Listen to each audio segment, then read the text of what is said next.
Yes po, opo. Na-upload ko na nga 'to kahapon, pero dinelete ko kasi nga na-copyright na naman tayo mga be. Kaya wala kayong choice dahil ibo-voice over ko na naman 'to ngayon.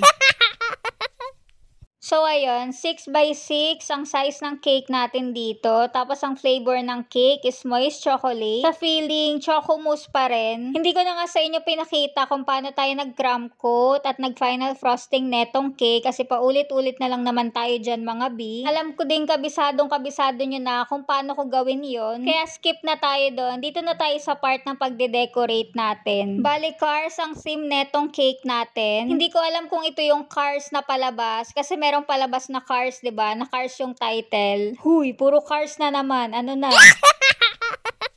Basta yun na yun. Ginaya lang din kasi natin yung inspo na binigay sa atin nga ni customer. Ganito din yung sa inspo, soft icing cake na may mga fondant details. Puro mga 2D yung toppers natin dun sa body ng cake. Bali gumamit lang tayo ng stencil dyan. Nagprint ako nung mga cars nga. Tapos tinrace na lang natin sa fondant. Etong cake na to, last year pa nga to. Bali natambakan na tayo ng i-upload. Pero unti-untiin natin yan. Kaya gustuhin ko man sana ipakita sa inyo kung paano ko ginawa yung mga toppers nga natin. Wala na akong time ng mga panahon na yon. Kasi nga sobrang blessed tayo last month. Kasi ang daming orders na pumasok sa atin. Kaya medyo nag-struggle din ako sa paggawa dun sa pinaka-topper nga natin sa taas na car. Pakarupok ko din kasi na kung bakit ako tumanggap ng order para sa December 25. Sa sobrang busy, hindi ko nagawa ng mas maaga yung mga toppers natin para sana nung December 24 i-attach ko na lang. Kaya ang nangyari, habang may pumipick up nung December 24, ginagawa ko na din tong cake na to. Kaya kung mapapansin nyo kanina, maliwanag pa dun sa bintana kasi medyo maaga ko siya sinimulan. Kasi nga, kung papaabutin ko pa ng gabi, baka makatulugan ko na, maaga ang pick up nito kinabukasan. Sa totoo lang, hindi ko na din talaga nahintay yung Noche Buena kasi nga sobrang ngarag na ngarag tayo ilang araw. Sa pagkakatanda ko nga, yung topper nga natin na car sa ibabaw, ipinagpabukas ko na siya. Gumising na lang ako na maagang maaga para matapos ko. Kasi nga hindi ako natutuwa sa nagiging outcome nung gawa ko. Nakailang ulit yata ako mga be, sinukuan ko din kasi nga siguro sa sobrang pagod, hindi ko na siya magawa ng maayos. Bali pinalitan ko na lang din yung ibang details dito kasi nga dun sa original photo, parang pambabae yung cake. Since baby boy nga ang gagawa natin ng cake ngayon, kaya medyo iniba natin yung design. Medyo nabigyan ko naman ng hustisya yung 3D car topper natin, 'di ba? Sa susunod papakita ko sa inyo kung paano ko gumagawa ng mga toppers nga. Kapag hindi na tayo full storage, Diyos ko,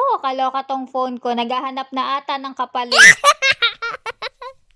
O diba, ang cute-cute na naman ang cake natin ngayon. Happy 2nd birthday, Jello! O siya, yun lang for today. Thank you for watching. Bye! Huwag kalimutan i-click ang follow button at i-share tong video. Thank you!